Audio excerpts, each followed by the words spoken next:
وبما أني قادري أقول أدرك عبدك جيلاني أدرك عبدك جيلاني. السلام علیکم ورحمۃ اللہ وبرکاتہ. الحمدللہ الذی ابدل الافلاک والارضین والصلاۃ علی من کان نبیا وآدم بین الماء والطین وآلہ وصحابہ اجمعین اما بعد. قال اللہ تعالی فی قرآن مجید فاعوذ باللہ من الشیطان الرجیم بسم اللہ الرحمن الرحیم. ان اولیاءہ الا المتقون. صدق اللہ مولانا عظیم وبلغنا رسولہ النبی الکریم ونحن علی ذالک لمن الشاہدین والشاکرین والحمد للہ رب العالمین. بارگاہ رسالت میں درود پاک کا ہدیہ پیش کریں. اللہم صلی وسلم بارک علی سیدنا مولانا محمد طب القلوب ودوائیہا وعافیت الابدان وشفائیہا ونور الابصار وضیائیہا وآلہ وصحابہ دائما ابدا. غوث اعظم بمن بے سر و ساما مدد قبلہ دی مدد کعبہ ایما مدد. یا رب حق کمال عبد القادر یا رب حق صفا حال عبد القادر کن چشم مرا بنور عرفا روشن بینم ہما جا جمال عبد القادر. حضرات محترم، جشن غوث الاعظم اور اصلاح معاشرہ، اس نام سے آج کا یہ جلسہ منعقد کیا گیا اور الحمدللہ ہم سب اس جلسے میں اپنی شرکتیں پیش کر کے شریک ہو کر سرکار غوث پاک رضی اللہ تعالیٰ عنہ کی بارگاہ میں اپنی غلامی کا ثبوت دے رہے ہیں. جتنی دیر آپ چاہیں گے اتنی دیر میں آپ سے مخاطب رہوں گا. بس ایک گزارش ہے کہ جو بکھرا ہوا ماحول ہے اسے سمیٹ دیں.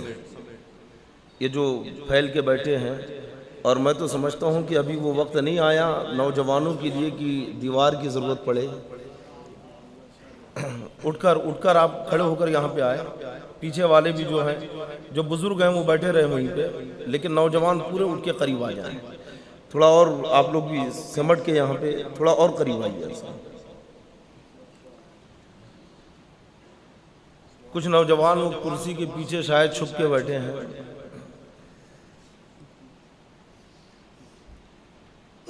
ہاں، اشارہ بھی سمجھتے ہیں کہ کس کی طرف سے ہے نا. ماشاءاللہ. حضرات محترم، پہلی مرتبہ مرکز اہل سنت حیدرآباد میں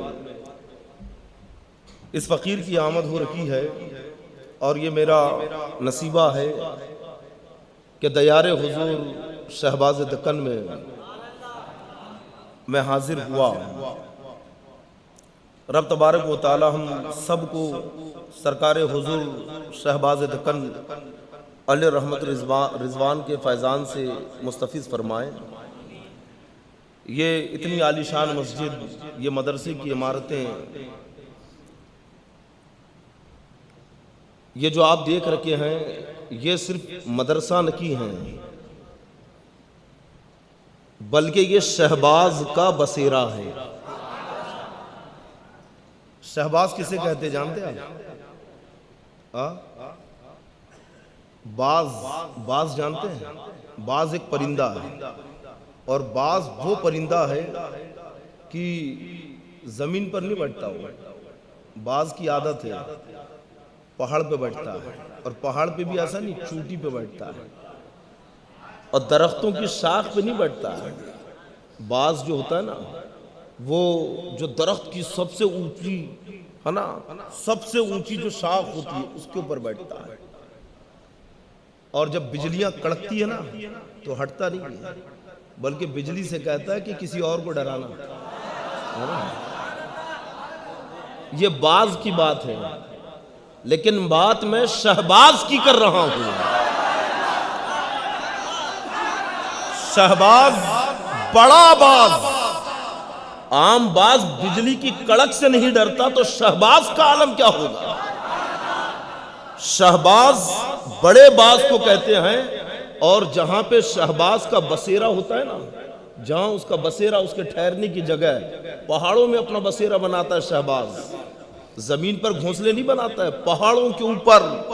تو جہاں شہباز کا بسیرا ہوتا ہے وہاں سے کوے اور طوطے گزرتے بھی نہیں. تو یہ وہ شہباز کا بسیرا ہے جہاں سے آج کے کوے اور طوطے کترا کے نکل جاتے ہیں. یہ سرکار حضور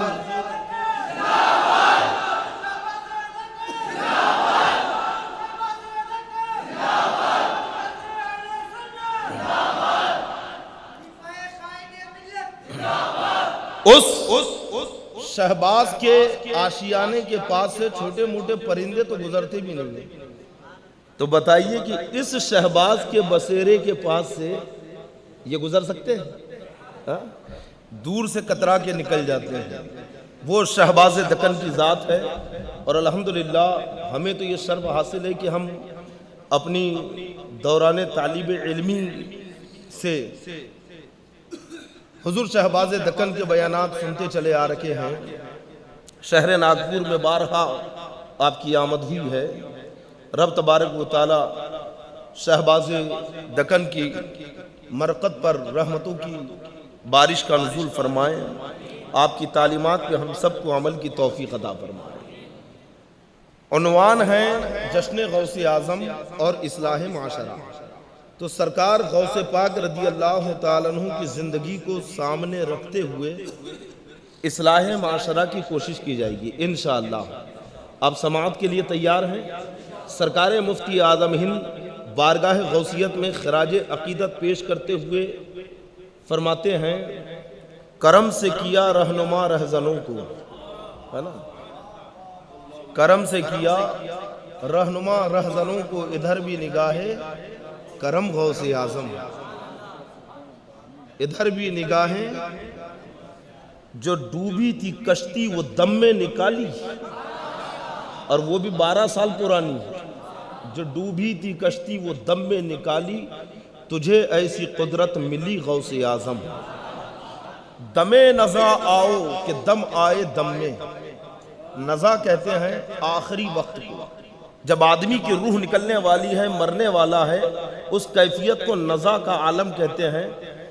سرکار مفتی اعظم ہند علی رحمت رضوان نے اس شعر میں دونوں مصروں میں 4 مرتبہ لفظ دم کا استعمال کیا ہے.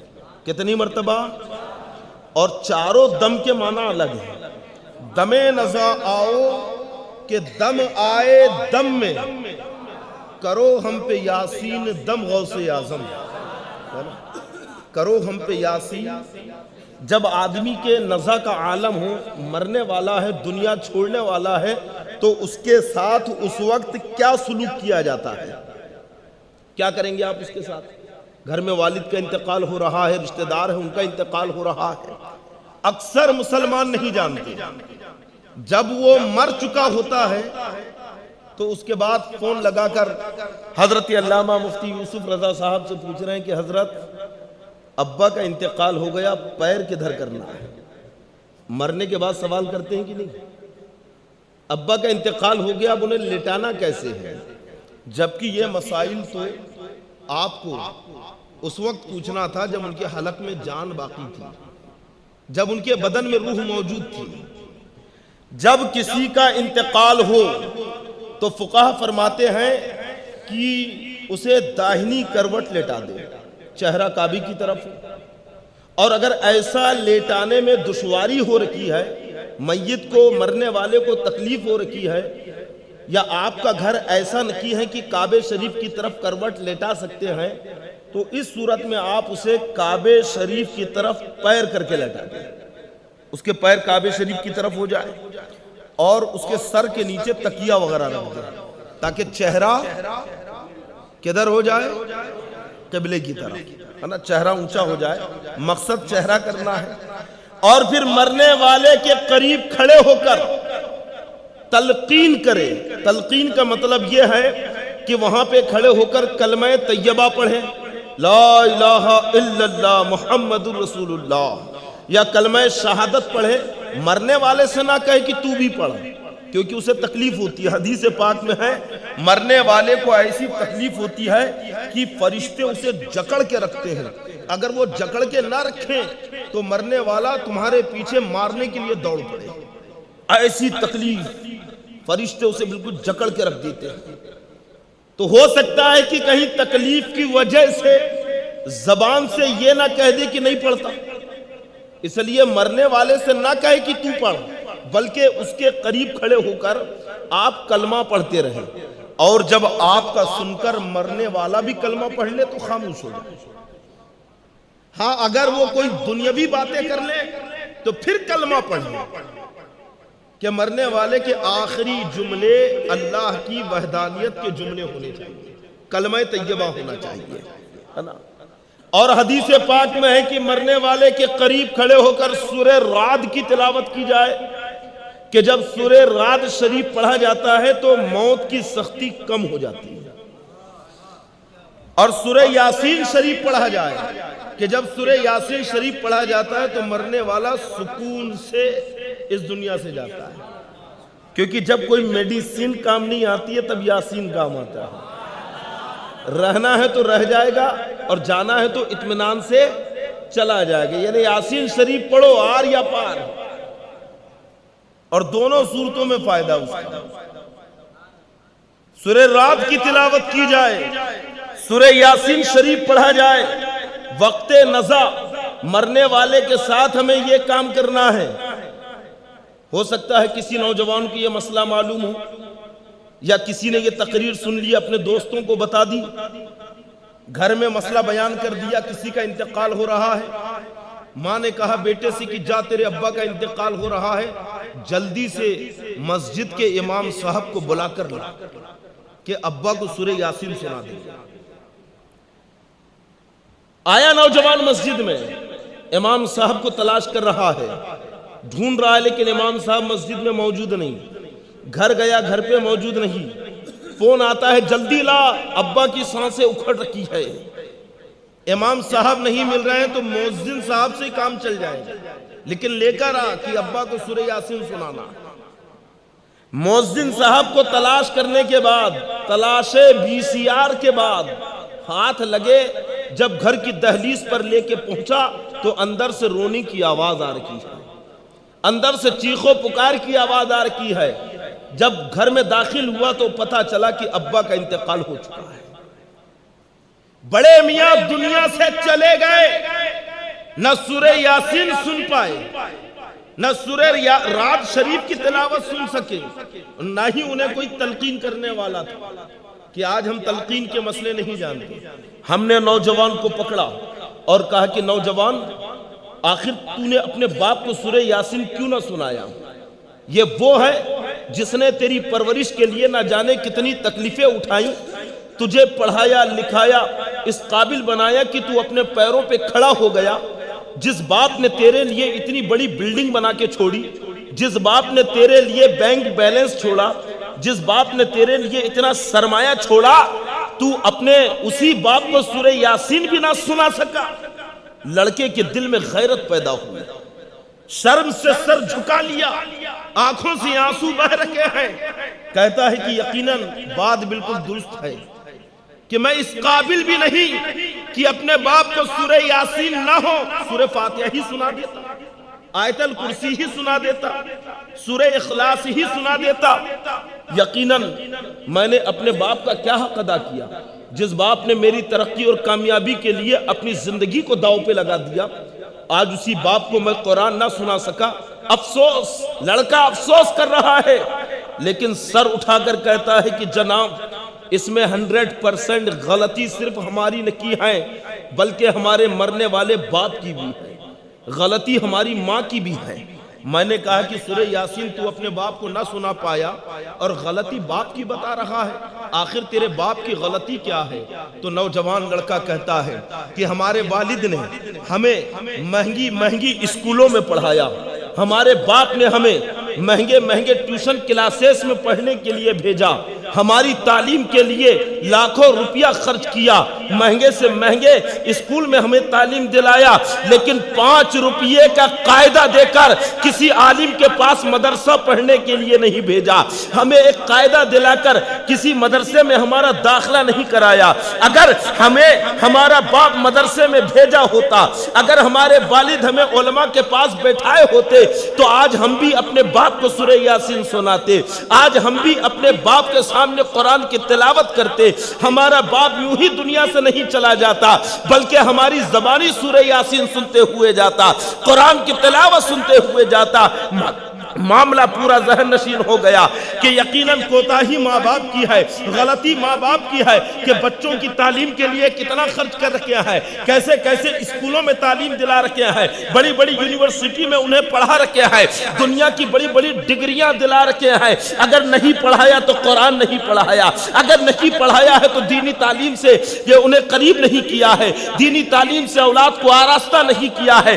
آج بچوں کو تلقین کے مسائل نہیں معلوم، آج بچوں کو مرنے والے کے ساتھ کیا سلوک کرنا ہے اس کی خبر نہ کیا ہے۔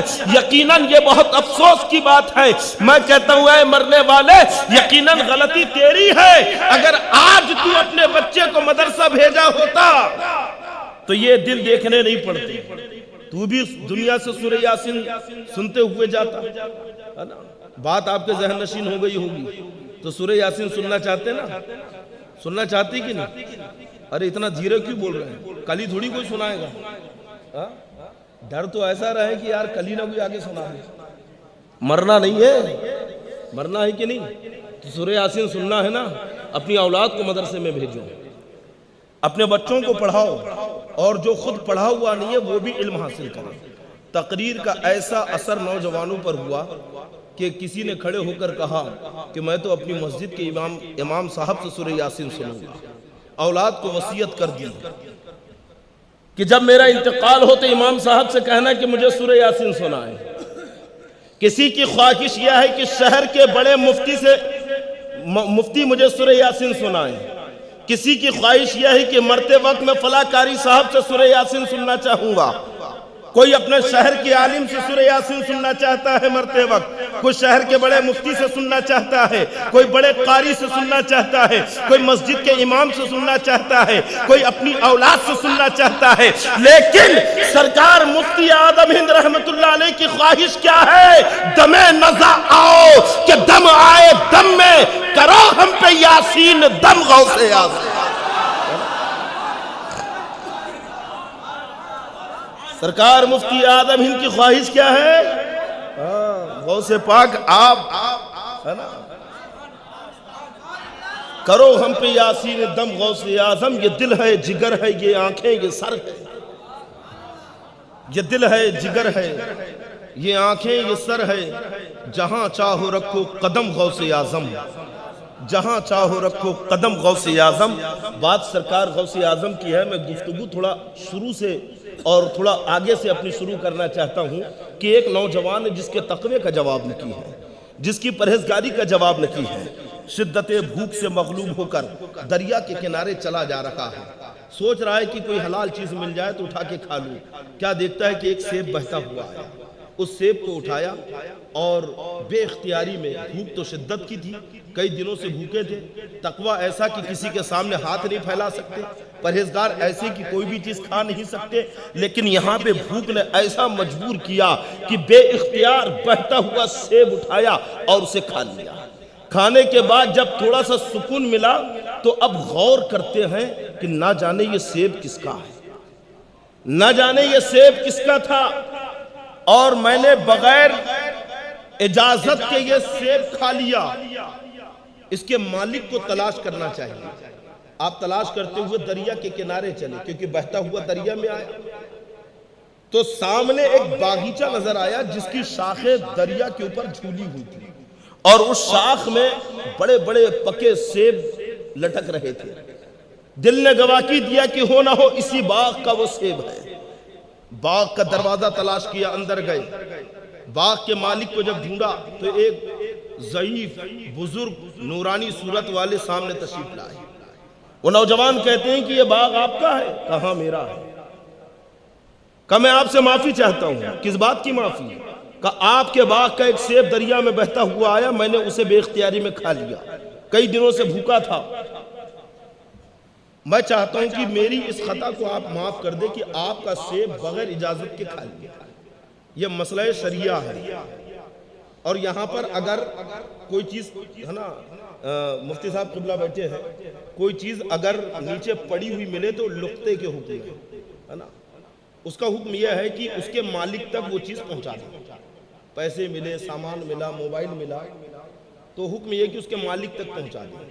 اور اگر خود تلاش کرنے کے بعد، اعلان کرنے کے بعد اس کا مالک نہیں مل رہا ہے، انتظار بھی کیا کہ کوئی مالک اس کا ہو تو میں اسے لوٹا دوں، نہیں ملا، تو پھر حکم یہ ہے کہ کسی مستحق کو دے دیں۔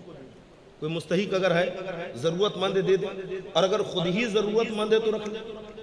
اب وہ سیب اس نوجوان نے جب دیکھا تو خود ہی اس وقت اتنے ضرورت مند تھے، اتنے بھوکے تھے کہ شریعت بھی کہہ رہی ہے کہ آپ کھا لیجیے، تو شریعت میں کوئی گرفت نہیں، لیکن تقویٰ کہہ رہا ہے کہ معافی مانگنی چاہیے، پرہیزگاری کہہ رکھی ہے کہ معافی مانگنی چاہیے۔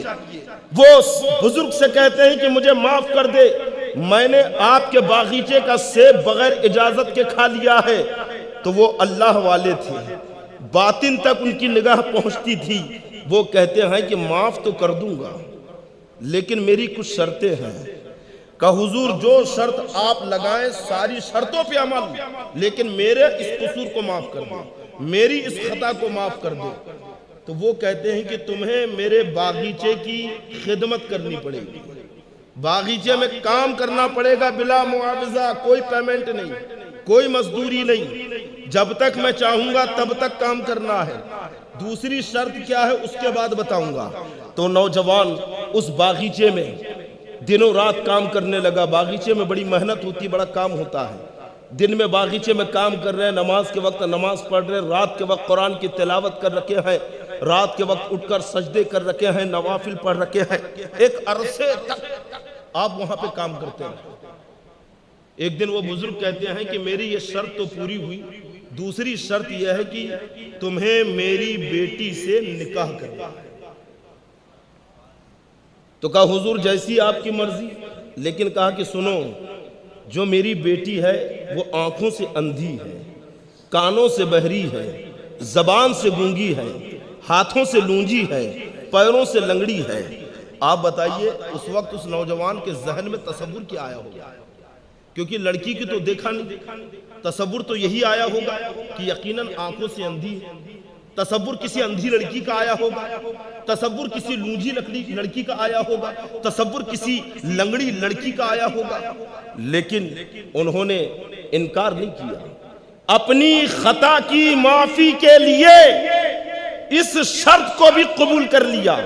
جب نکاح ہوا، شادی ہوئی، شب زفاف ہے، کمرے خاص میں پہنچے تو کیا دیکھتے ہیں کہ انتہائی حسین و جمیل خوبصورت تندرست خاتون، جن کی آنکھیں بھی سلامت، جن کے ہاتھ پیر بھی سلامت، جن کا وجود سلامت، وہ بیٹھی ہوئی ہے، الٹے قدم واپس آئے۔ راستے میں خسر صاحب مل گئے، کہا کہ حضرت کہاں بھیج دیا تھا؟ کہا کیوں؟ کہا وہ تو صحیح اور سالم خاتون ہے، آپ نے تو کہا تھا کہ جو آپ کی بیٹی ہے اور میری بیوی تو وہ آنکھوں سے اندھی ہے، ہاتھوں سے لونجی ہے، پیروں سے لنگڑی ہے۔ تو وہ کہتے ہیں کہ میں نے تعبیر کی تھی، مراد کچھ اور لیا تھا، حقیقت میں اندھی نہیں ہے، حقیقت میں لونجی اور لنگڑی نہیں ہے، تعبیر کچھ اور ہے اس کی۔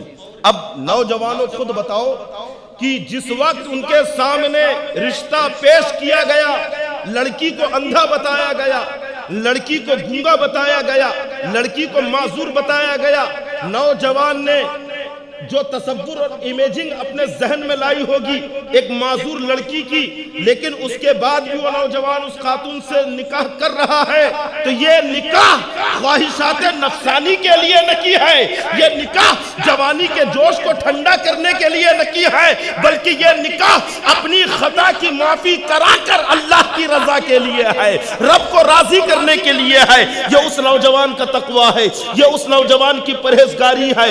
اور پھر وہ کہتے ہیں کہ سنو، لڑکی کو اندھا اس لیے کہا کہ اس کی نگاہوں نے آج تک کبھی کسی غیر مرد کو نہیں دیکھا ہے، اسے لولا اس لیے کہا کہ کبھی اس کے ہاتھوں نے شریعت کے خلاف کوئی کام نہیں کیا ہے، لنگڑا اس لیے کہا کہ کبھی اس کے پیروں نے شریعت کے خلاف قدم نہیں بڑھایا ہے۔ تو غرض کے تعبیر کچھ اور میں نے مراد لی تھی، گویا اس اللہ والے کی نگاہیں اس دور پہ پڑ رکھی تھی۔ ایک زمانہ ایسا آئے گا کہ جو بچیاں گھروں میں رہتی ہیں، جو بچیاں پردوں میں رہتی ہیں، جو بچیاں نگاہوں کی حفاظت کرتی ہیں، جو بچیاں اپنے وجود کو بچاتی ہیں، تو لوگ ایسی بچیوں کو گاؤدی سمجھیں گے، معذور سمجھیں گے، بیکار سمجھیں گے، کیونکہ نوجوانوں کی بھی چوائس یہ ہے کہ تھوڑا ماڈرن لڑکی ہونی چاہیے، ہے نا؟ اور لڑکیوں کی بھی خواہش ہے کہ تھوڑا اسمارٹ لڑکا ہونا چاہیے۔ آپ دیکھو داڑھی والے کو جلدی لوگ، نہیں داڑھی ہے کیا جان دو، ہے نا، سر پہ ٹوپی رکھتا ہے کیا جان دو، اس وجہ سے لوگ رشتہ نہیں کرتے۔ شرابیوں کو دے رہے ہیں لڑکی، جواریوں کو دے رہے ہیں، سٹوریوں کو دے رہے ہیں، رشتہ کرتے وقت عقیدہ نہیں دیکھ رہے ہیں۔ لیکن جہاں سنی صحیح عقیدہ متشرع لڑکا آ جائے تو ماں باپ کہتے ہیں کہ نہیں دوسرا لڑکا دیکھو، ہے نا۔ لیکن آپ غور کرو کہ جو لڑکا دین سے جڑا ہے، چہرے پہ داڑھی ہے، سر پہ ٹوپی ہے، دل میں عشق مصطفیٰ ہے، انہی کی بیویاں سب سے زیادہ خوش ہیں،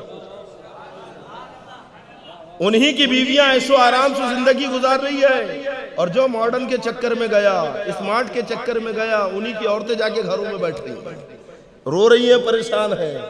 آدمی کماتا نہیں ہے، کماتا ہے تو جوا میں اڑا دیتا ہے، شراب میں اڑا دیتا ہے، گھر کے اخراجات پورے نہیں کر رہا ہے، پریشان ہے کہ نہیں؟ تو گویا ان کی نگاہیں دیکھ رہی تھی کہ ایک دور آئے گا کہ ایسی بچیاں جو اپنے وجود کو گناہوں سے بچائے، نگاہوں کی حفاظت کرے، تو لوگ کہیں گے کہ نہیں سیدھی سادھی، اتنی سیدھی بھی نہیں ہے، کہتے ہیں نا لوگ۔ سرکار غوث پاک رضی اللہ تعالیٰ عنہ سے وہ بزرگ، اس نوجوان سے وہ بزرگ کہتے ہیں کہ دیکھو، جب تم پہلی مرتبہ میرے باغیچے میں آئے اور جب تم نے مجھ سے اپنے ایسے جرم کی معافی مانگی کہ جو جرم ہی نہیں ہے، تو اسی وقت میں نے تمہارے چہرے پہ تقویٰ پڑھ لیا تھا۔ میں نے تمہیں باغیچے میں کام کرنے کے لیے نہیں روکا، بلکہ میں نے تمہارا کردار دیکھنے کے لیے روکا تھا۔ باغیچے میں نے تمہیں کوئی فضول کام کرتے ہوئے نہیں دیکھا، میں نے تیرے دن و رات کو دیکھے، شب و روز کو دیکھے، صبح و شام کو دیکھے۔ میں نے یہی ملاحظہ کیا کہ تیرے تقوی کا جواب نہیں، تیری پرہیزگاری کا جواب نہیں۔ راتوں میں اٹھ کر تو اللہ کی عبادت کرتا تھا، تو رات میں قرآن کی تلاوت کرتا تھا، تو دن میں سجدے کیا کرتا تھا، تو میں نے تیرا تقوی دیکھا۔ ایسے ہی میں بچپن سے اپنی بیٹی کا تقوی دیکھتے آ رہا ہوں کہ میری بیٹی کی پارسائی کا جواب نہ کی ہے، میری بیٹی کی عفت کا جواب نہ کی ہے، میری بیٹی کی پرہیزگاری کا جواب نہ کیا ہے۔ میری بیٹی بھی دن میں روزہ رکھتی ہے، رات میں تہجد پڑھتی ہے، میری بیٹی دن میں عبادت کرتی ہے، رات میں قرآن کی تلاوت کرتی ہے۔ تو میں نے دیکھا کہ تقوی میں تو بھی لاجواب، تقوی میں میری بیٹی بھی لاجواب، نہ تیرے تقوی کا جواب نہ بیٹی کے تقوی کا جواب۔ تو میں نے سوچا کہ کیوں نہ دونوں متقی کو جمع کر دوں، اس لیے میں نے تیری شادی اپنی بیٹی سے کر دی۔ اور جب دو متقی جمع ہوئے تو ایک تیسری ذات پیدا ہوئی جسے دنیا شیخ عبد القادر جیلانی غوث اعظم کے نام سے جانتی ہے۔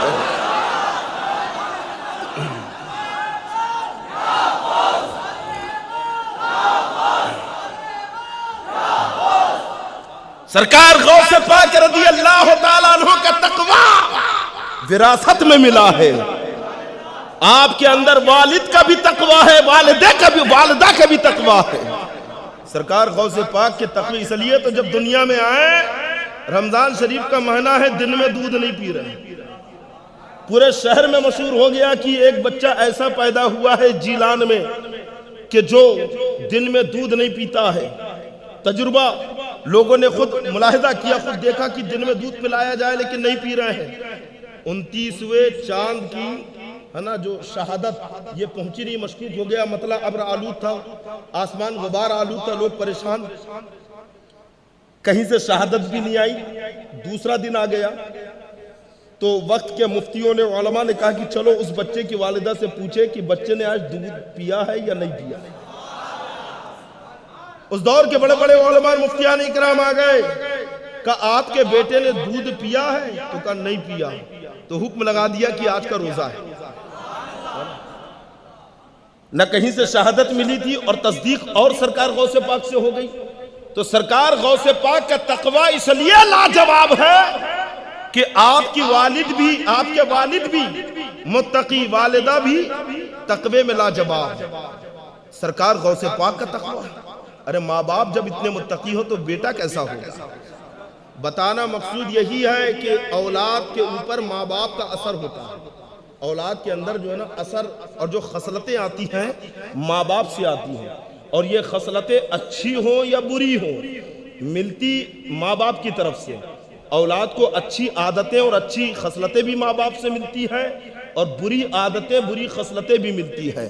سرکار غوث پاک رضی اللہ تعالیٰ عنہ کے والد بھی ولی کامل، والدہ بھی ولیہ کاملہ، اور دونوں متقی پرہیزگار۔ تو غوث پاک رضی اللہ تعالیٰ عنہ کی شان، آپ مادر زاد ولی ہے، عالم ارواح میں ہے تو منصب ولایت پر ہے، لیکن جو آپ کو نکھارا گیا تو ماں کی تعلیمات ہیں۔ آپ جو اتنا نکھرے ہیں یہ باپ کا تقوی ہے۔ آپ کے اندر ذاتی خوبی تو ہے، لیکن جو ماں باپ سے ملا ہے، قسم خدا کی اس نے سرکار غوث پاک کو اور نکھارا۔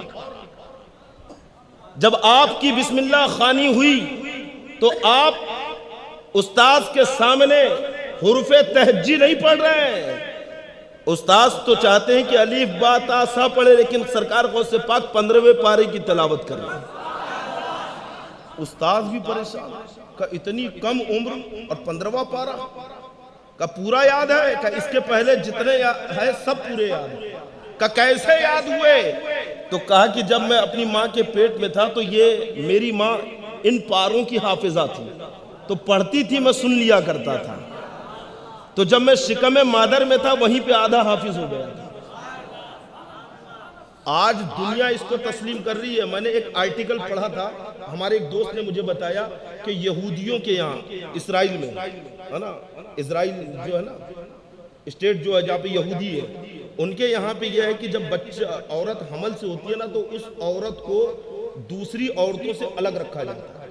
حاملہ عورت کے نزدیک، جس عورت کے پیٹ میں بچہ ہے، سگریٹ نہیں پیتے یہودی، شراب نہیں پیتے اس کے نزدیک، دھواں نہیں کرتے، پردوشن نہیں کرتے ہیں، وہ عورتیں ٹیلی ویژن نہیں دیکھتی ہے، برے مناظر نہیں دیکھتی ہے، بلکہ ماں باپ اپنے بچے کو جو بنانا چاہتے ہیں، کوئی اپنے بچے کو ڈاکٹر بنانا چاہتا ہے، کوئی اپنے بچے کو لائر بنانا چاہتا ہے، کوئی پروفیسر بنانا چاہتا ہے، تو یہودی لوگ ہے نا عورت اسی وقت سے تیاری شروع کر دیتی، یعنی پیٹ میں بچہ ٹھہر گیا، عورت اگر اسے لائر بنانا چاہتی ہے تو وہ لاء کی کتابیں پڑھنا شروع کرتی ہے، مطالعہ سمجھ میں آئے نہ آئے لیکن پڑھتی ہے۔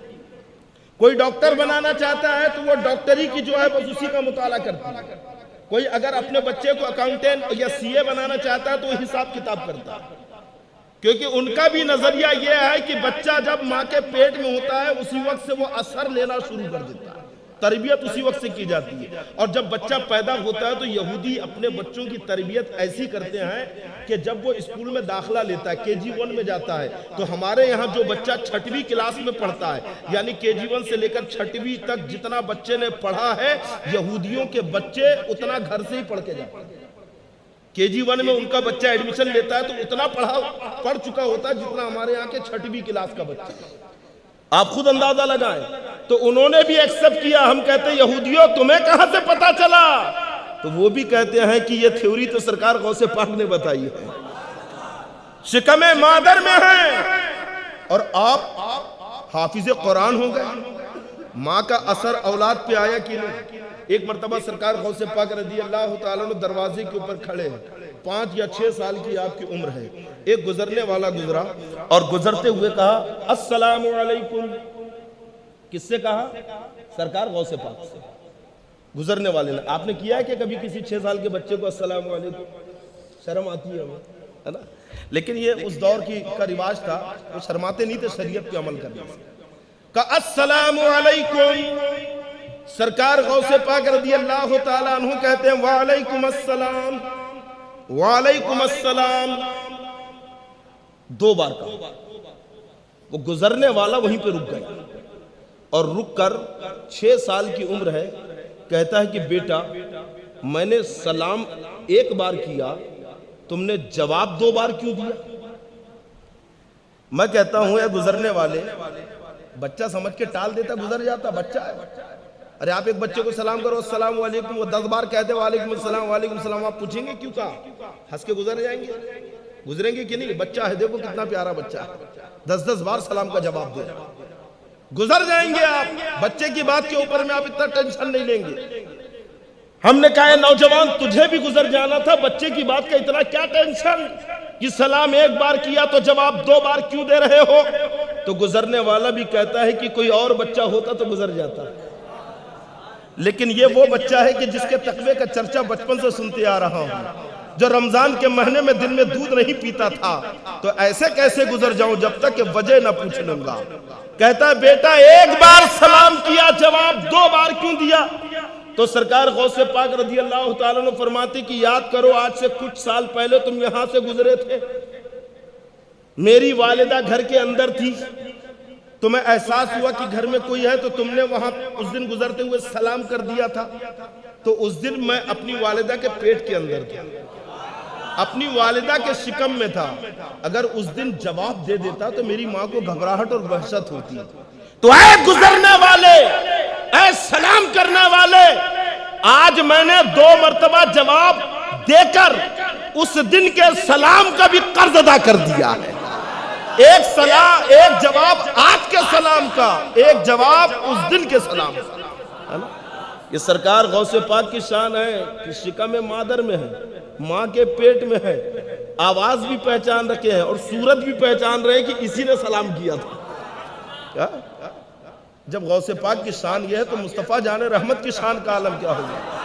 آقا علیہ السلام فرماتے ہیں کہ میں شکم مادر میں اپنی ماں کے پیٹ میں قلم الہی چلنے کی آواز سنتا تھا. یہ آقا علیہ السلام کی سماعت ہے, میرے مصطفیٰ جان رحمت صلی اللہ تعالی وسلم کا کمال ہے, اور آپ ہی کے قدموں پر سرکار غوث پاک ہے.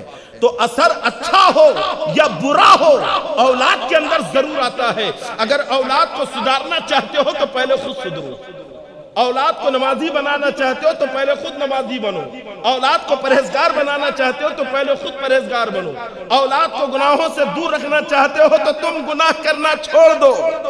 ایک بزرگ تھے, ان کا بچہ چھوٹا تھا, ہاتھ میں تیر کمان تھا, ایسا تیر چلایا کہ ایک آدمی کا مشکیزہ پھوٹا, مشکیزے میں تیر لگا, مشکیزہ پھوٹا, سارا پانی بہہ گیا. اس آدمی نے آ کر بزرگ سے شکایت کی, کہا حضرت آپ کے بیٹے نے میرا مشکیزہ پھوڑ دیا. انہوں نے قیمت ادا کر دی, گھر گئے, اپنی اہلیہ سے کہتی کہ بیگم کبھی تم سے کوئی خطا تو نہیں ہوئی؟ دیکھو بچے نے مشکیزہ پھوڑا, بچے کو کچھ نہیں کہا, گھر میں جا کر اہلیہ سے کہہ رہے ہیں کبھی تم سے کوئی جرم تو نہیں ہوا ہے, کوئی گناہ تو نہیں ہوا؟ کہا کیوں؟ کہا غور تو کرو, آج بیٹے نے ایک کا مشکیزہ پھوڑ دیا. بیگم نے سر جھکایا, مراقبہ کیا, پوری گزری ہوئی زندگی نگاہوں کے سامنے سے گزر رکھی ہے. سر اٹھا کے کہتی کہ نہیں جی کوئی ایسا گناہ تو نظر نہیں آ رہا, کچھ نہ کچھ تو ہوا ہے بیگم, کبھی نہ کبھی, تم تھوڑا اور سوچو. بیگم نے پھر سر ڈالا, وہ بھی اللہ کی ولیہ تھی, گردن جھکا کر جب مراقبہ کیا تو اچانک سر اٹھا کے کہتی کہ ہاں ایک بار مجھ سے ایک گناہ ہوا, ایک خطا ہوئی ہے. اچھا وہ خطا ان کے نزدیک گناہ نہیں تھی, یعنی ان کے ذہن میں ایسا تھا کہ گناہ نہیں ہے, بس ایک خطا. تو کہا کہ کیا خطا؟ کہا جب یہ بیٹا ہمارا جو بچہ ہے یہ پیٹ میں تھا, میں گھر میں کپڑے سی رہی تھی, تو ایک عورت جو ہمارے پڑوس میں رہتی ہے اس نے کچھ انگور خرید کے لائے اور مجھ سے کہا کہ اسے دیکھو میں ابھی آتی ہوں, وہ یہ امانتاً میرے پاس رکھے گئی. اب بازو میں رکھ کے چلی گئی, بچہ پیٹ میں ہے, اور ایسے وقت میں عورتوں کو بڑی خواہش ہوتی ہے کھانے کی, اور کوئی کھٹا مٹا مل جائے تو توجہ اور جاتی ہے اس طرف, ہے نا. تو کہتی کہ بار بار نیت جاری تھی کہ کھا لوں, دیکھوں کیا. کئی بار ہاتھ بھی بڑھا, لیکن ہے نا نفس تو کہہ رہا تھا کہ کھا لے, لیکن عقل نے کہا کہ خبردار, دل نے کہا کہ رک جا, امانت میں خیانت ہو جائے گی. کہتی ہیں کہ میں نے بہت صبر کیا، آخر میں برداشت نہیں ہوا، تو میں نے کہا کہ چلو ٹیسٹ ہی لے لوں گی کیسا ہے، انگور کھٹے ہیں کہ میٹھے ہیں۔ تو میرے ہاتھ میں جو سوئی تھی وہ سوئی میں نے انگور کے اندر چبائی اور اسے نکال کر اس کا رس چوس لیا تھا۔ جیسے ہی کہا کہ میں نے امانت کے انگور میں سوئی چبا کر اس کا رس چوس لیا تھا کہ دیکھوں ٹیسٹ کیسا ہے، تو بزرگ کہتے ہیں کہ بیگم بس یہی تمہاری ایک خطا ہے جو اولاد کے اندر آئی ہے کہ تم نے امانت کے انگور میں سوئی چبوئی تھی، آج تمہارے بیٹے نے ایک آدمی کے مشکیزے میں تیر مار دیا۔ اگر تم اس دن اپنے آپ کو روک لیتی تو آج تمہارا بچہ یہ جرم نہیں کرتا۔ سمجھ گئے آپ؟ میں تو سمجھتا ہوں کہ پوری تقریر سمجھ گئے ہوں گے اسی ایک واقعے سے کہ اولاد کو سدھارنا چاہتے ہو تو پہلے خود سدھرنا پڑے گا۔ اولاد کو نمازی بنانا چاہتے ہو تو خود بیٹھے ٹی وی کے سامنے بچے سے کہہ رہے چل نماز کو جا، کبھی نہیں جائے گا۔ اور تھوڑا سا اگر فارورڈ ہے تو تم کیا کر رہے تم بھی چلو۔ اور آج کل تو بچے سارے فارورڈ ہیں، موبائل نے سوشل میڈیا نے تو فارورڈ کر دیا، خوب فارورڈ، یہ حقیقت ہے۔ لیکن واقعی میں جو ذہانت ہونا چاہیے وہ بچوں کے اندر نظر نہیں آ رہی۔ موبائل کے چکر میں بچے ایک دم کند مداق ہے نا۔ ارے چور کا بیٹا چوری ہوگا نا، کچھ نہ کچھ تو ہنر آئے گا، ایک دو تو پیترے جانے گا کہ نہیں۔ پہلوان کا بیٹا پہلوان، نمازی کا بیٹا نمازی، صفت ضرور آتی، کہیں نہ کہیں ماں باپ کا کچھ نہ کچھ اولاد رنگ ضرور لیتی ہے، آتا ہی ہے۔ ایک چور تھا، چوری کرنا حرام ہے، سننا چاہتے ہیں نا؟ مثال کے طور پر میں دے رہا ہوں ورنہ حقیقت نہیں ہے، افسانہ ہے۔ کبھی کبھی افسانے بھی بیان کیے جاتے ہیں، حضرت شیخ سعدی رحمۃ اللہ علیہ نے کتنے افسانے بیان کیے ہے نا۔ آپ بوستان کے اندر دیکھیے، گلزار دبستان کے اندر دیکھیے، کتنی ساری حکایتیں ہیں ہے نا۔ ایک حکایت گلزار دبستان کے اندر میں نے پڑھا کہ ایک شیر جا رہا تھا اور لومڑی دیوار کے اوپر کھڑی تھی ہے نا۔ اکثر یہ مثال میں اس وقت پیش کرتا ہوں جب لوگ سوشل میڈیا پر واٹس ایپ کے اوپر ایک دوسرے کو گالی دیتے ہیں، برا کہتے ہیں، یہ ایسا وہ ایسا وہ ایسا۔ سامنے رہے تو گالی دینے کی ہمت ہوگی؟ لیکن واٹس ایپ پہ لکھ کے ڈال دیا، کمنٹس کر دیا، کرتا ہے نا آدمی، کچھ نہ کچھ کہہ دیتا ہے۔ جو کمنٹس میں کر رہا ہے وہ کیا اس کے منہ پہ بول سکتا ہے؟ جو لکھ کے واٹس ایپ پہ ڈال رہا ہے تو کیا اس کے سامنے کہہ سکتا ہے؟ نہیں کہہ سکتا۔ تو شیر جا رہا تھا، یہ بات ذہن میں رکھیں، شیر راستے سے جا رہا تھا، ایک لومڑی دیوار پہ کھڑی تھی، جیسی شیر کو دیکھی تو گالی بکنے لگی، شیر کو دیکھ کر ہے نا گالی بکنے لگی۔ اور شیر ہوتا ہے، شیر ہوتا ہے، جنگل کا راجہ ہوتا ہے، نہ ہاتھی کی طرح بڑا ہے نہ گینڈے کی طرح موٹا ہے، لیکن پھر بھی جنگل کا راجہ ہے۔ شیر سے پوچھا کہ بھئی نہ تو ہاتھی کی طرح بہادر ہے، نہ گینڈے کی طرح موٹا ہے، نہ زیراف کی طرح لمبا ہے، تو پھر تو راجہ کیوں ہے؟ کہاں سے راجہ بن گیا تو؟ نہ ہیلتھ نہ ہائٹ نہ جسامت نہ کچھ۔ تو شیر کہتا ہے کہ میں خود اپنے آپ کو راجہ سمجھتا ہوں اس لیے راجہ ہوں ہے نا۔ شیر کہتا ہے کہ ہاں میں اس لیے راجہ ہوں کہ اپنے آپ کو میں راجہ سمجھتا ہوں۔ سمجھ رہے ہو؟ خود اعتمادی سیکھنا ہے تو شیر سے سیکھو۔ آج کل تو اگر ہم ایک جوتا بھی خریدنے جا رہے ہیں تو کانفیڈنس نہیں ہے، دوستوں سے پوچھتا ہے یار لے لوں کیا، اتنے کا بول رہا ہے، ٹھگ تو نہیں رہا ہے، نقصان تو نہیں کرے گا۔ ایک جوتا خریدنے کی صلاحیت نہیں، ارے خود اعتمادی پیدا کرو اپنے اندر۔ شیر کو گالی بکی اس نے لومڑی نے، تو شیر نے دیکھا ایسا، بردبار بھی ہوتا ہے شیر، تحمل مزاج بھی ہوتا ہے، دیکھا ایسا لومڑی کو اور کہتا ہے کہ تو گالی نہیں بک رہی ہے، یہ دیوار گالی بک رہی ہے۔ سمجھے؟ گالی تو نہیں بک رہی ہے بلکہ دیوار گالی بک رہی ہے۔ اگر یہ دیوار نہیں ہوتی نا تو تیری ہمت نہیں تھی کہ گالی بک گئی۔ تو ہم واٹس ایپ کے اوپر کسی کو گالی بک رہے ہیں، کچھ کہہ رہے ہیں، کمنٹس کر رہے ہیں، آڑے ٹیڑے بھدے کچھ بھی لکھ رہے ہیں، تو یہ ہم نہیں کہہ رہے ہیں، یہ واٹس ایپ کہہ رہا ہے۔ واٹس ایپ نہ ہو تو کیا ہمت ہوگی کسی کے سامنے کہنے کی؟ جرات ہوگی کسی کی کچھ بولنے کی؟ تو شیر ہوتا ہے، سمجھ رہے ہیں؟ تو بہرے کے اب دیکھیے بات کہاں کی کہاں جا رہی ہے۔ ایک واقعہ میں آپ کو سنانا چاہتا ہوں افسانے کے طور پر، یہ افسانے کے طور پر پیش کیا کہ ایک چور تھا، بڑا ماہر جیب کترا، پورے شہر میں اس کی جیب کتری کا شہرہ تھا۔ لوگ کہتے تھے کہ ایسا ماہر ہے کہ ہاتھ ملا کے کب گھڑی اتار لے پتہ ہی نہیں چلتا، ٹکرا کر کب آپ کا پاکٹ جیب سے نکال لے تو معلوم ہی نہیں پڑتا۔ ایسا ماہر چور جس کی مہارت کا جواب نہیں، خوب چوری کیا یہاں تک کہ چوری کر کر کے خوب مالدار بن گیا. اب نوجوان تھا, خوب پیسہ کما لیا, گھر لے لیا, بنگلہ خرید لیا, گاڑی لے لیا اس نے. اب سوچا کہ شادی کرنا چاہیے, ہے نا, نوجوان کی خواہش ہوتی ہے نا, اس کے بعد کیا کرے گا, شادی. تو کہا شادی کرنا چاہیے. رشتہ تلاش کرنے والوں سے کہا کہ بھئی رشتہ ڈھونڈو. آپ کے ہیں نا رشتہ تلاش کرنے والے جو رشتہ لگاتے ہیں, ان سے کہا کہ رشتہ ڈھونڈو اور اچھی لڑکی ہونا چاہیے, خوبصورت ہو, پڑھی لکھی ہو, اور سنو جو لڑکی ہو وہ بھی چوری میں مہارت رکھتی ہو, ہے نا, لڑکی بھی چور ہونی چاہیے. رشتے والے بھی پریشان کہ کہاں سے لائیں گے ڈھونڈ کے, کہیں سے بھی لاؤ, لیکن لڑکی جو چور ہونی چاہیے. تو ڈھونڈا, رشتے والوں نے بھی موٹی رقم مل رہی تھی, تو ایسا ماہر چورنی ڈھونڈ کر لائے کہ جس کی چوری کا جواب لیا, ایسی خطرناک کہ کب وہ کسی کا پاکٹ کاٹ لے پتہ ہی نہیں چلتا تھا. اب وہ چور بھی خوش, دونوں کی شادی ہو گئی. اب مل کر دھوم سے بالکل پورے شہر میں چوری کر رہے ہیں, جیب قطر رہے, یہ قطر رہے. اب ان کے یہاں پہ خوشی آئی, حمل ٹھہرا, تو بڑا ناز و نعم سے بالکل عورت کو رکھ رہا ہے کہ بچہ ہوگا, یہ ہوگا, دعا کر رہے ہیں کہ لڑکا ہی ہونا چاہیے, لڑکا ہونا چاہیے. لڑکا ہی ہوا, بڑے خوش. کہا کہ چلو لڑکا ہوا, اور دونوں کی خواہش. تو چور کہتا ہے اپنی بیوی سے کہ دیکھو میری دعا قبول ہوگی, چاہ رہا تھا لڑکا ہونا چاہیے. جانتے لڑکے کی دعا کیوں کر رہا تھا, اور چورنی بیوی کیوں ڈھونڈ رہا تھا, کہ دونوں چوری میں ماہر ہو, اور دونوں مل کر لڑکے کو ایسا ماہر چور بنائے کہ شہر میں اس کا جواب نہ ہو, ہے نا. تو خواہش بھی اس کی پوری ہوگی, لڑکا ہوا. لیکن دیکھا کہ لڑکے کی مٹھی بند ہے. تو آدمی کہتا ہے کہ ارے کمبخت کی تو مٹھی بند ہے, یہ کیا چوری کرے گا, اس کو کیا ہم اپنا ہنر سکھائیں گے. کئی ڈاکٹروں کے پاس گیا, ڈاکٹروں نے بڑی کوشش کی, محنت کی, لیکن لڑکا مٹھی کھولنے کو تیار نہیں. آخر میں کسی نے کہا بھائی کسی سیکریٹسٹ کے پاس جا, دماغ کے ڈاکٹر کے پاس. تو پہنچا دماغ کے ڈاکٹر کے پاس.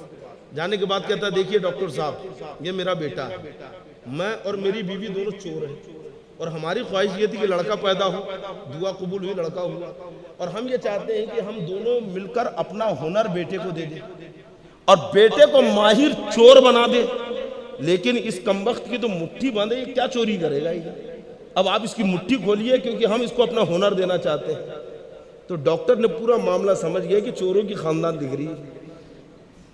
کہا ٹھیک ہے, کل تم ایک ہیروں کا ہار لے کر آؤ, ہار سونے کا ہو جس میں ہیرے جڑے ہو.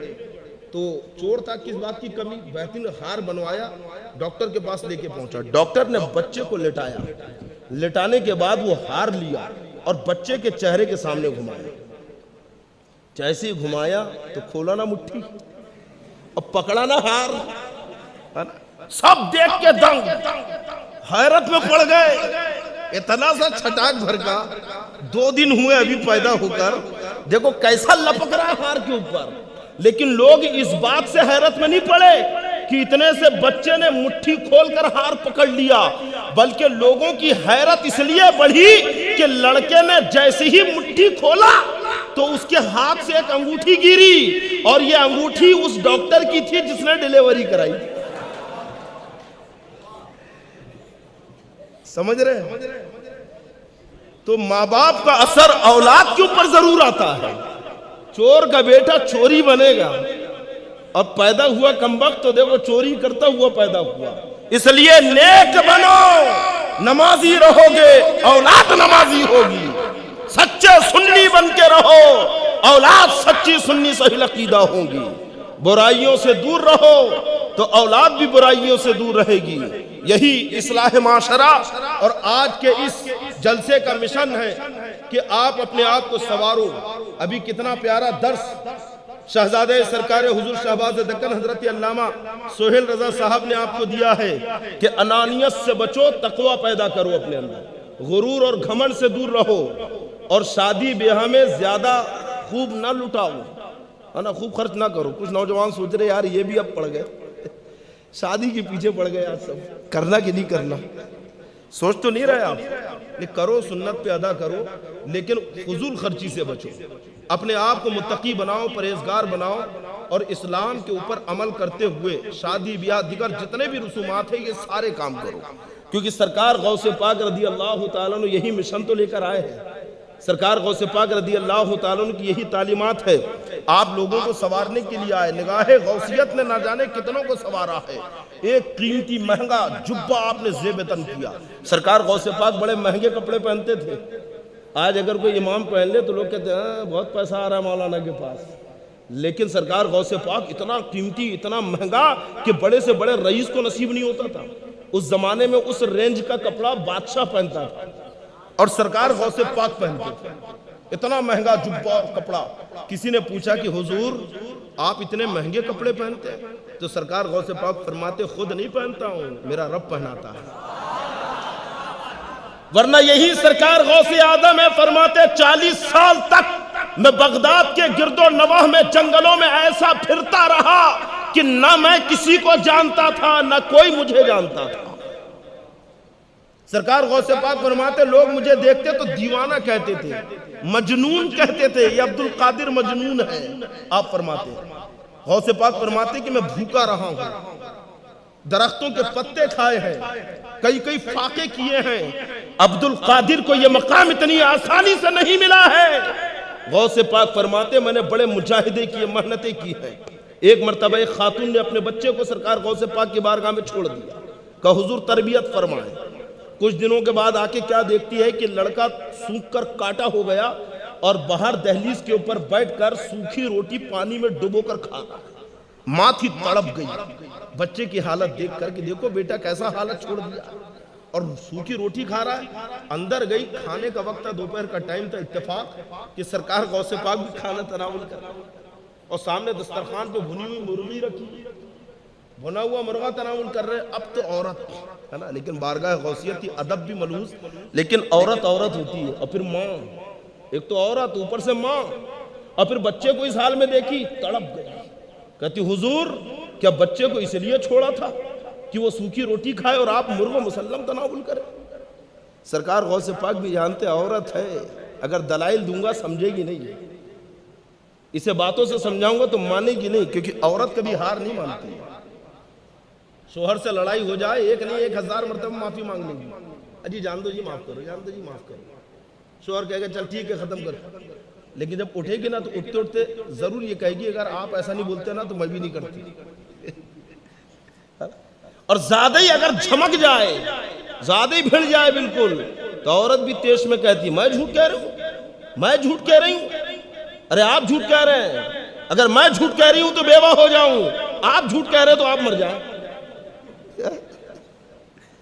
اپنا لاس چاہتی نہیں ہوتی۔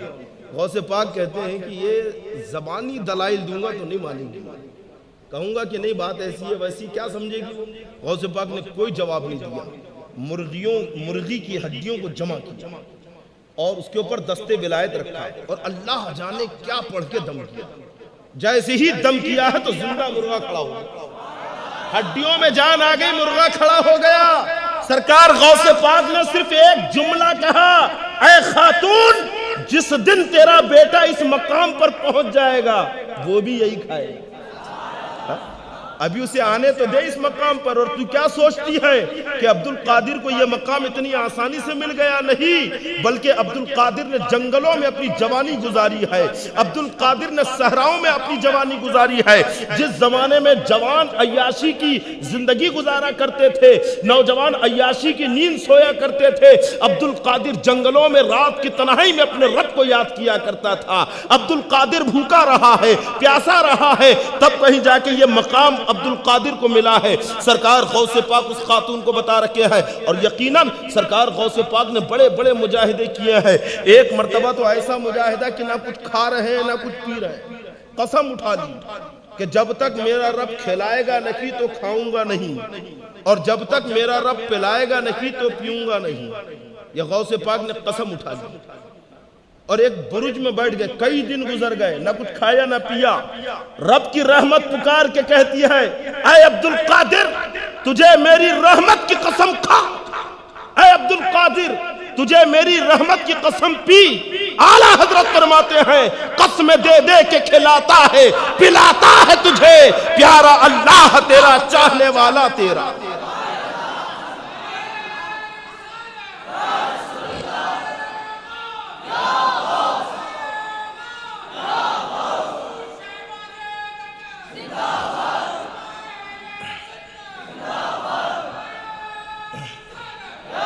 لیکن بعد میں سرکار غوث پاک کی شان دیکھو، اتنا مہنگا کپڑا، چور کی نظر پڑ گئی، آپ نے جبہ زیب تن کیا، ایک چور کی نگاہ پڑ گئی کہ اتنا مہنگا کپڑا اگر چرا کے بغداد میں بیچ دیا تو بہت قیمت ملے گی، تو سوچنے لگا کہ کیوں نہ پیچھے پیچھے چلوں اور کہیں موقع دیکھ کر کھینچ کر بھاگ جاؤں۔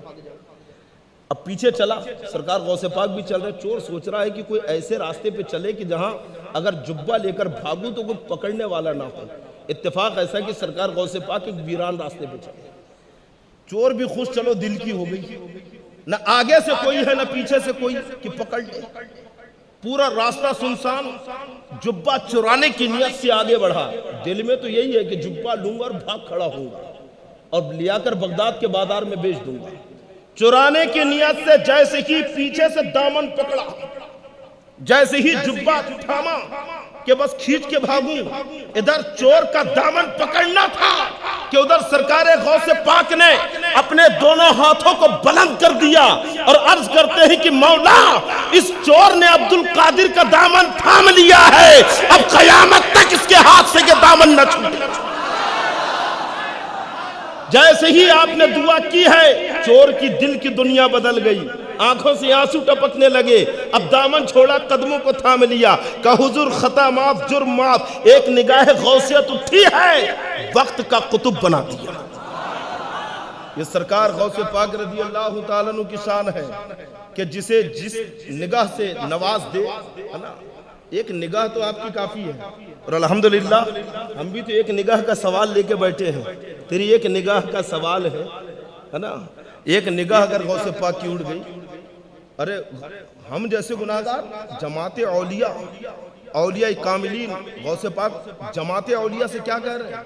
وَهَمُّوا وَاشْرَبُوا أَنْتُمْ جُنُودِي فَسَاقِ الْقَوْمِ بِالْوَافِ الْمَلَالِي، اے جماعت اولیاء، عام مومنوں سے نہیں کہہ رہے ہیں بلکہ اولیاء کرام کے گروہ سے کہہ رہے ہیں، ہمت کرو اور پی جاؤ، وَهَمُّوا وَاشْرَبُوا أَنْتُمْ جُنُودِي، تم سب میرا لشکر ہو، ہمت کرو اور پی جاؤ، قوم کا ساقی مجھے بہت دینے والا ہے۔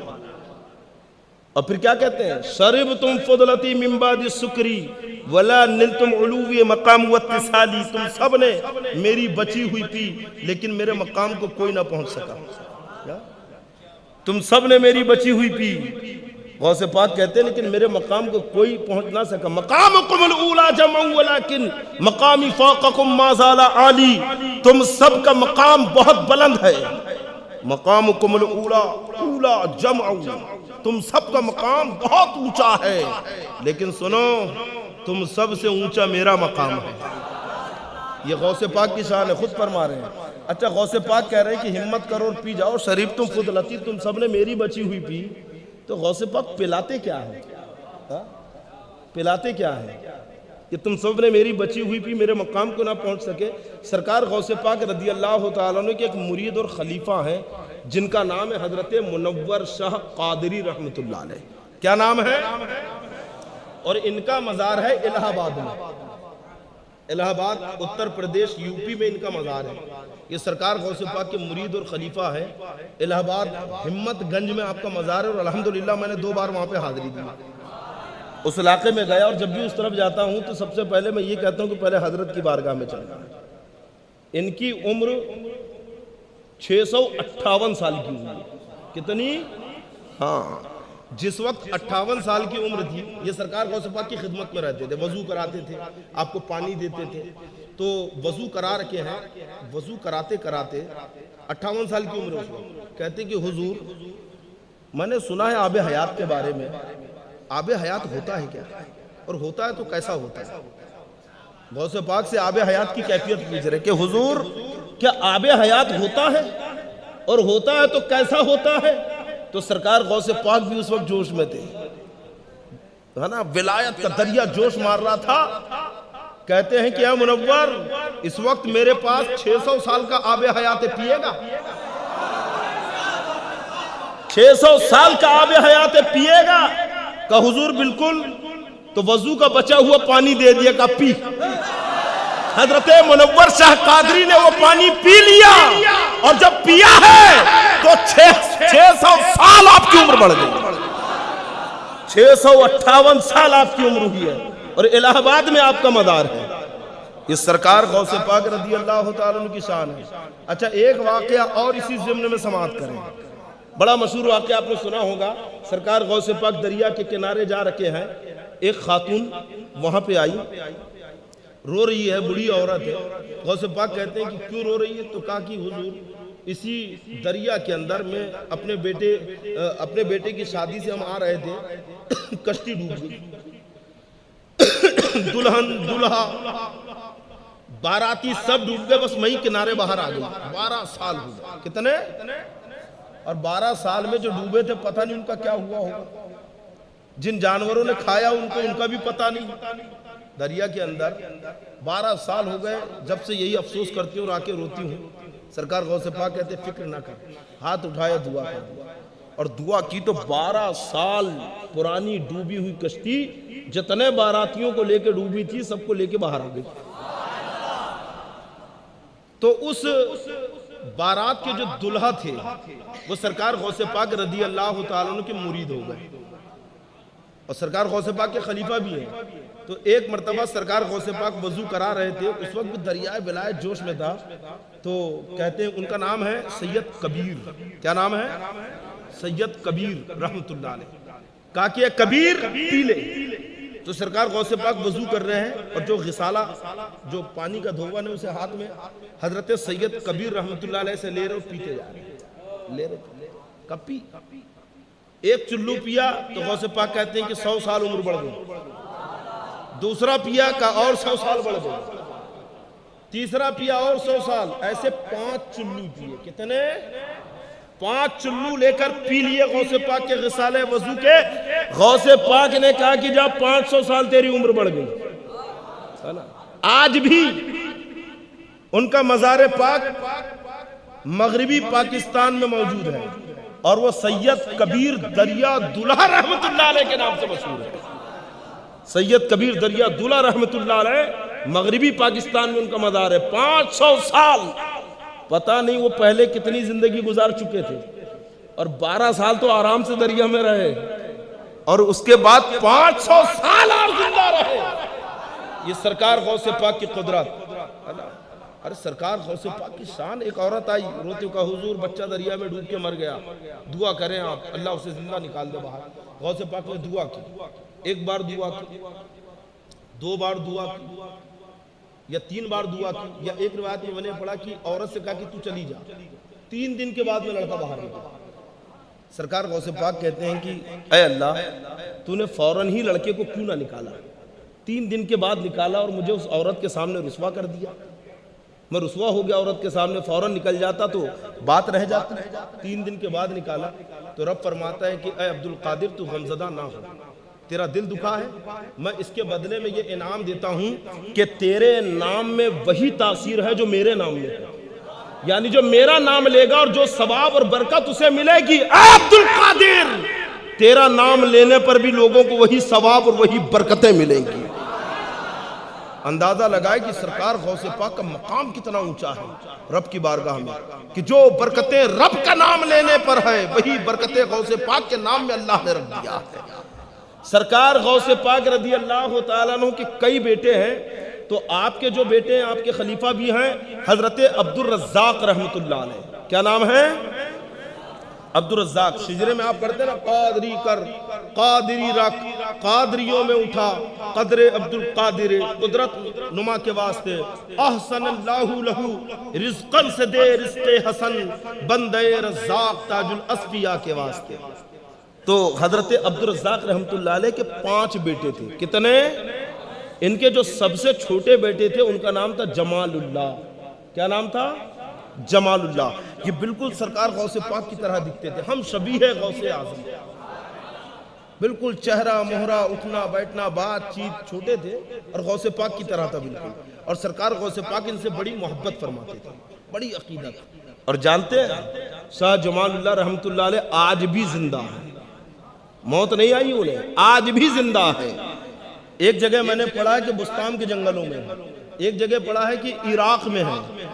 آج بھی آپ زندہ ہیں اور بہت سارے بزرگوں نے آپ سے ملاقات کی. کئی اولیاء کرام نے آپ سے بات چیت کی گفتگو کی ہے. ایک بزرگ کہتے ہیں کہ اے جمال اللہ آپ کی عمر کتنی ہے، یعنی آپ کو موت کب آئے گی؟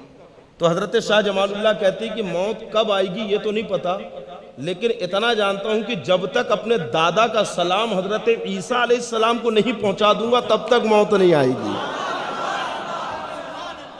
کیوں؟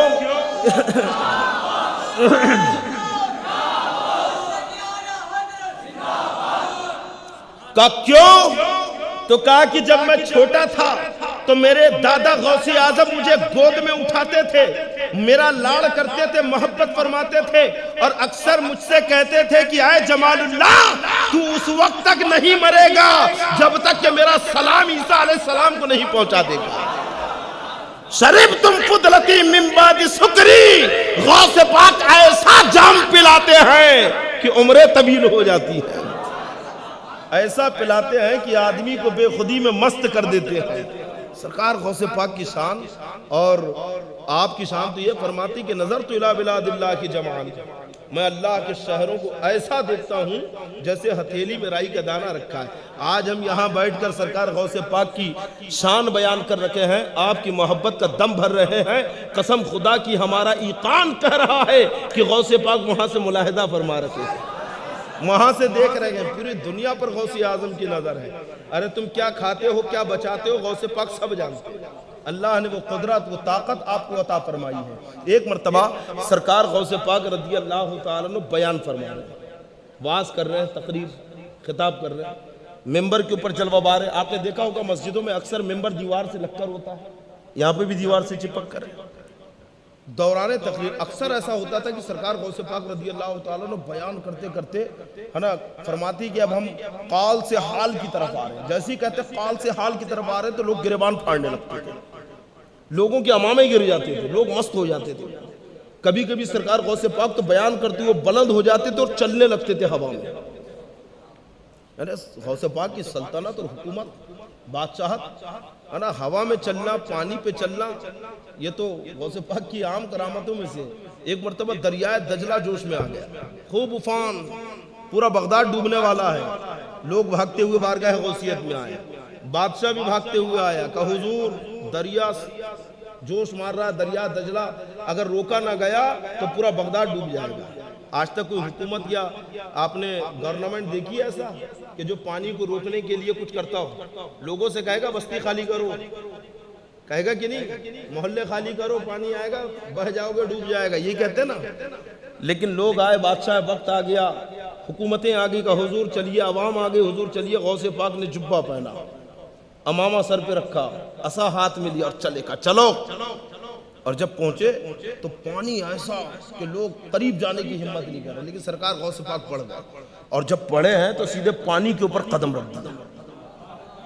یہ غوث پاک کی قدرت ہے، پانی کے اوپر قدم رکھ دیا اور ایسا چل رہے ہیں پانی کے اوپر جیسا ہم چٹان پہ چلتے ہیں، زمین پر چلتے ہیں. اور چلتے چلتے اکثر آپ نے دیکھا ہوگا کہ دریا کی حد بندی ہوتی ہے. دریا جہاں پہ بھی کہیں ندی ہے، ریور ہے، تو وہاں پہ دیکھنا ایک تختی لگی رہتی ہے کہ خطرہ ہے نا، یہ حد کی جو تختی ہوتی ہے وہ کس کے لیے ہوتی ہے؟ ارے کس کے لیے ہوتی ہے؟ ہمارے لیے، کہ اس سے آگے نہیں جانا ورنہ ڈوب کے بہ جاؤ گے، اس سے آگے مت بڑھنا ورنہ ہلاک ہو جاؤ گے، اس سے آگے مت بڑھنا ورنہ دریا کی غضبناک لہریں تمہیں اپنا نوالا بنا لے گی. تو جو حکومتیں اپنی طرف سے دریا کے کنارے تختیاں لگاتی ہیں وہ دریا کے لیے نہیں ہوتی ہے، ہمارے لیے ہوتی ہے. دریا کے لیے ہوتی ہے کیا؟ رک جا، آنا مت آگے. ارے دریا کسی کی سنتا ہے؟ یہ دنیا کی حکومت ہے جو دریاؤں کے کنارے تختیاں نصب کرتی ہے خطرے کی یا حد بندی کی، تو لوگوں کے لیے کہ تمہاری حد یہیں تک ہے، اس سے آگے نہ بڑھنا ورنہ ڈوب جاؤ گے، ہلاک ہو جاؤ گے. لیکن غوث پاک کی شان دیکھو، عصا لے کر آگے بڑھے اور جانے کے بعد عصا پانی پر رکھا اور فرمایا الہا ہونا، اے دریا یہیں تک. جیسے ہی کہا یہیں تک تو جتنا پانی آگے بڑھا تھا سب ریواس، پورا پانی واپس. اور جہاں غوث پاک نے لکڑی اپنی نصب کی ہے، عصا رکھا ہے، پانی وہاں پہ جا کے تھم گیا. اور حکومتیں ہیں جو حد بندی کرتی ہے لوگوں کے لیے، لیکن غوث پاک کی وہ سلطنت ہے کہ حد بندی کر رہے ہیں دریا کے لیے۔ اچھا، کسی بھی حکومت، کسی بھی بادشاہ، کسی بھی گورنمنٹ کا پاور جب تک رہتا ہے اس کا حکم اس وقت تک مانا جاتا ہے کہ نہیں؟ بادشاہ نے کوئی حکم نافذ کیا تو جب تک وہ زندہ ہے لوگ حکم مانیں گے، مرا تو کہا ہٹاؤ، وہ تو گیا، اب دوسرا کچھ بادشاہ آئے گا وہ حکم لگائے گا۔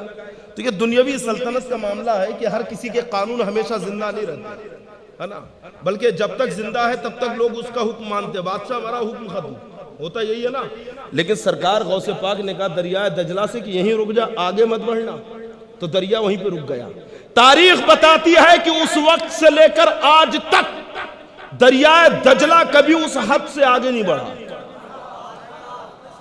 جو حد غوث پاک نے کھینچ دی اس حد سے دریا آگے نہیں بڑھا، تو یہ دریا جو آگے نہیں بڑھ رہا ہے اپنی حد میں بہ رہا ہے، تو دریا اپنی حد میں بہ کر پوری دنیا میں اعلان کر کے بتا رہا ہے کہ غوث اعظم آج بھی زندہ ہے اور ان کا حکم مجھ پر آج بھی جاری ہے۔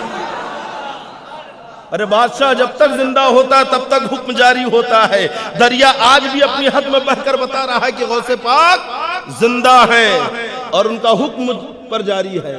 یہ غوث پاک کی شان ہے، بیان کر رہے ہیں، بیان کرتے وقت آپ کے امامے کا ایک پیج کھل گیا۔ سرکار غوث پاک کے اوپر بے خودی طاری ہوتی تھی، بے خودی ایسی کی کھڑے ہوئے اور ایسے اشعار کہے کہ آج قصیدہ غوثیہ کے نام سے ہم وظائف کے طور پہ پڑھتے ہیں۔ سرکار غوث پاک کے اوپر بے خودی طاری ہوئی، امامے کا پیج کھل گیا۔ جیسی پیج کھلا تو مریدوں نے بھی اپنے امامے اتارے اور آپ کے قدموں میں ڈال دیے۔ جو مریدین تھے، حاضرین تھے، انہوں نے بھی اپنے امامے اتارے اور آپ کے قدموں میں ڈال دیے۔ سرکار غوث پاک رضی اللہ تعالی عنہ جب اس بے خودی سے باہر آئے، اپنا امامہ درست کیا اور فرماتے ہیں کہ چلو سب اپنے اپنے امامے اٹھا لو، تو سب نے اپنے امامے اٹھا لیے۔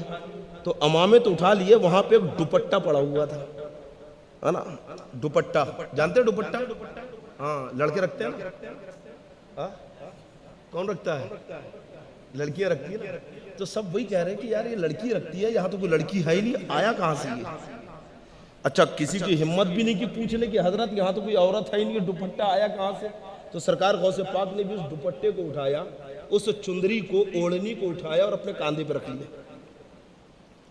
اچھا، لوگوں کی ہمت نہیں کہ پوچھے حضرت نے کہا پھر کبھی پوچھ لیں گے، لیکن کیا دیکھتے ہیں کہ وہ جو آپ نے دوپٹہ یہاں رکھا ہے تو دھیرے دھیرے سرک رہا ہے کہ پیچھے سے کوئی کھینچ رہا ہے، اور جبکہ پیچھے کیا ہے؟ دیوار۔ ممبر پہ آپ تشریف فرما، پیچھے دیوار، تو لوگ بھی سوچ رہے ہیں کہ دوپٹہ کھینچ کون رہا ہے، اور پھر ایسا کھینچا کہ پورا غائب، اب دکھ نہیں رہا ہے۔ تو اسی وقت لوگوں نے سوال کر دیا کہ حضرت ہم نے اپنے امامے ڈالے، یہ اوڑھنی کہاں سے آ گئی؟ یہاں تو کوئی اوڑھنی والی ہے ہی نہیں، یہ دوپٹہ کہاں سے آ گیا؟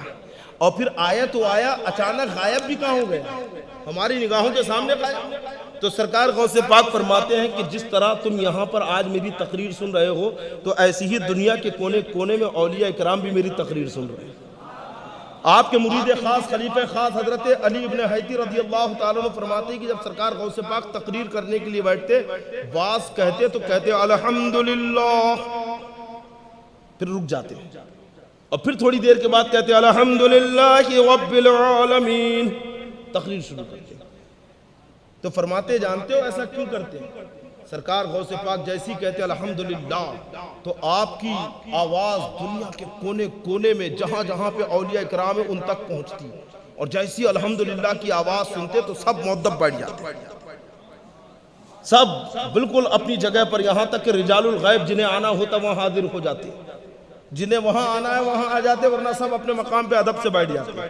اور پھر سرکار غوث پاک اپنی تقریر شروع کرتے، تو آپ کی تقریر دنیا کے کونے کونے میں جہاں پر بھی اولیاء اکرام سب سماعت کرتے تھے، سب سنتے تھے۔ تو فرماتے ہیں جس طرح سے تم یہاں پہ سن رہے ہو تو ایسے ہی اصفہان میں میری ایک مریدہ ہے، وہ میری تقریر سن رہی ہے، اور جب تم نے بے خودی میں اپنے امامے میرے قدموں میں ڈالے تو اس نے بھی اپنا دوپٹہ وہاں سے میرے قدموں میں ڈال دیا، اور جب تم نے اپنے امامے لیے تو اس نے بھی اپنا دوپٹہ وہاں سے واپس لے لیا۔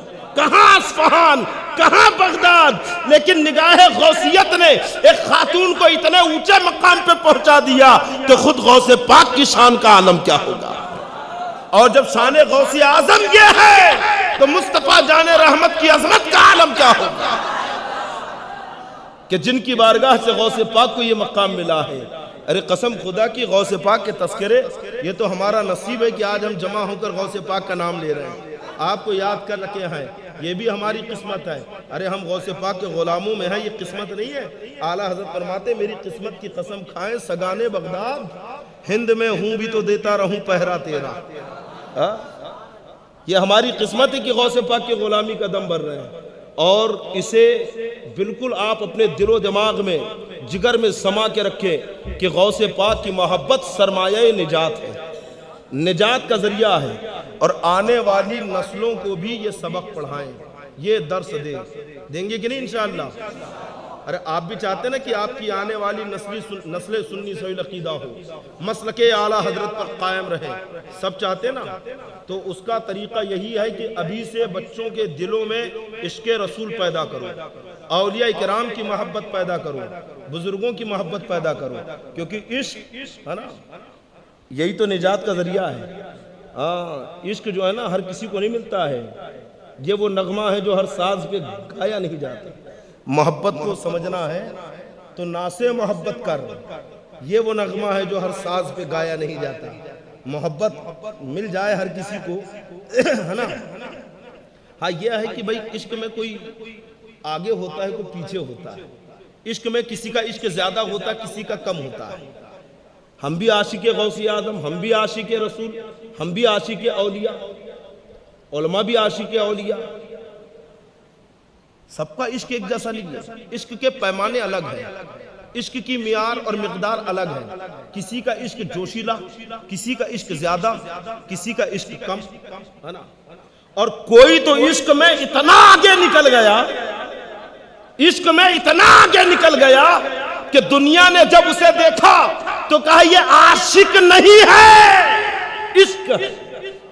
دنیا نے جب دیکھا کہ اپنے نبی سے اتنی محبت، اولیاء سے اتنا عشق، غوث پاک سے اتنا عشق، غریب نواز سے اتنا عشق، تاجدار مدینہ سے اتنا عشق، تو لوگوں نے دیکھ کر کہا کہ یہ عاشق نہیں ہے، عشق ہے، یہ محبوب نہیں ہے، یہ محبت ہے۔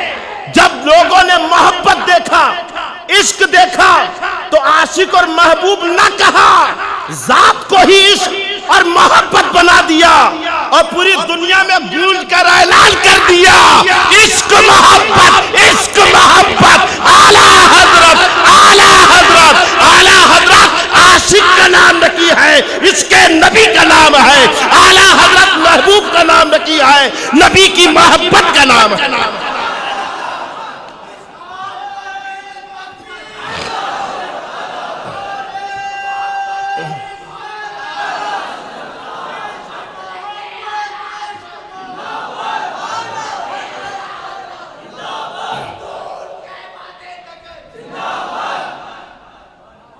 ارے سب کا عشق برابر نہیں، اچھا ہم کہہ دیں اعلیٰ حضرت عاشق نہیں عشق ہے، اعلیٰ حضرت محبوب نہیں محبت ہے، تو یہ کہنے سے کیا میرے عشق پہ کچھ فرق پڑے گا؟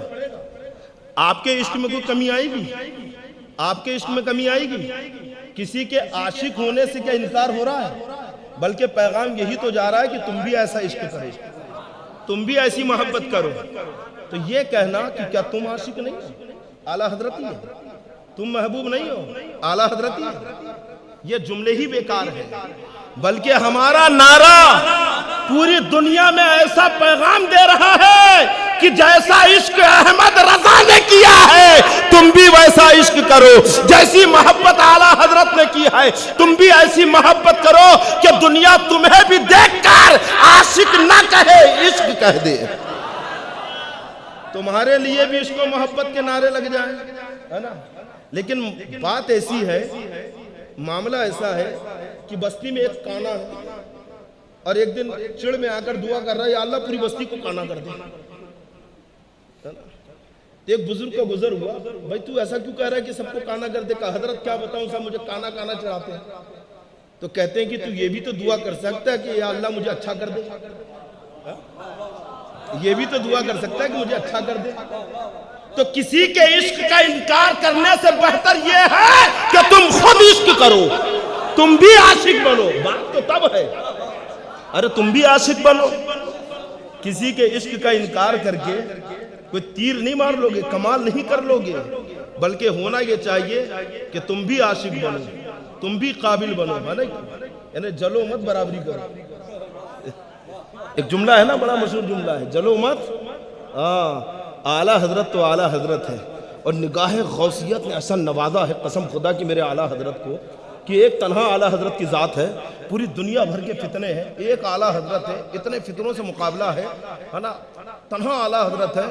خود فرماتے ایک طرف آدائیں دی ہیں، ایک طرف حاسدی، بندہ ہے تنہا شاہ تم پہ کروڑوں دل، لیکن حوصلہ نہیں ہارا، ہمت نہیں ہاری۔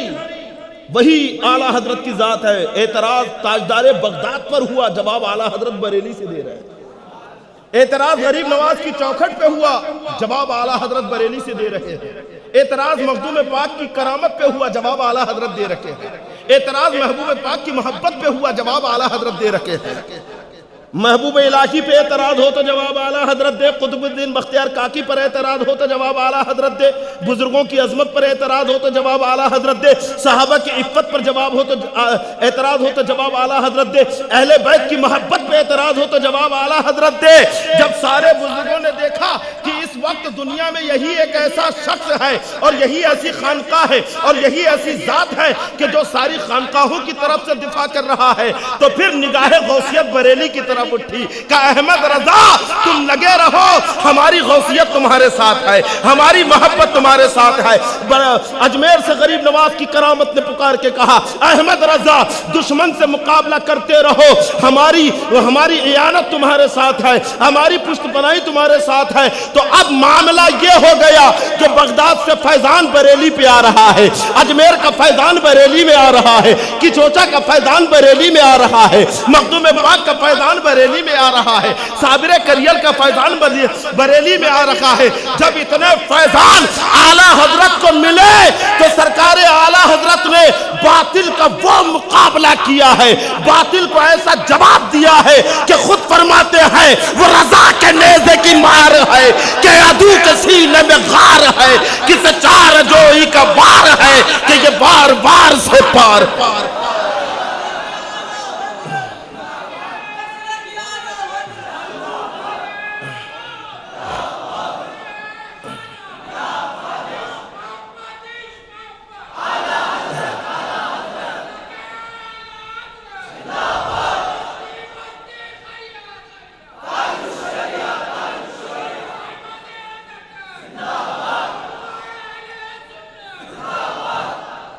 یہ سرکار اعلیٰ حضرت کی شان ہے، اور کیوں نہ ہو، کیونکہ شان بڑھانے والے غوث اعظم ہیں، شان بڑھانے والے غریب نواز ہیں، یہ شان بڑھانے والے صابر کلیری ہیں۔ جب اتنی خانقاہوں کا فیضان ملا اور اتنی خانقاہوں سے پشت پناہی ملی تو اعلیٰ حضرت بھی پکار اٹھے کیسے آقاؤں کا بندہ ہوں رضا، بول بالے میری سرکاروں کے، رب تبارک و تعالی ہم تمام کو اولیاء کرام کی بارگاہوں کا جارو کش بنائے، ان کی بارگاہوں کا ہمیں گدا اور غلام بنا کے رکھے، اور قیامت کے دن انہی بزرگوں کے ساتھ ہمارا حشر فرمائے۔ جو کچھ بھی میں نے کہا رب تبارک و تعالی ہم سب کو اس پر عمل کی توفیق عطا فرمائے۔ السلام علیکم۔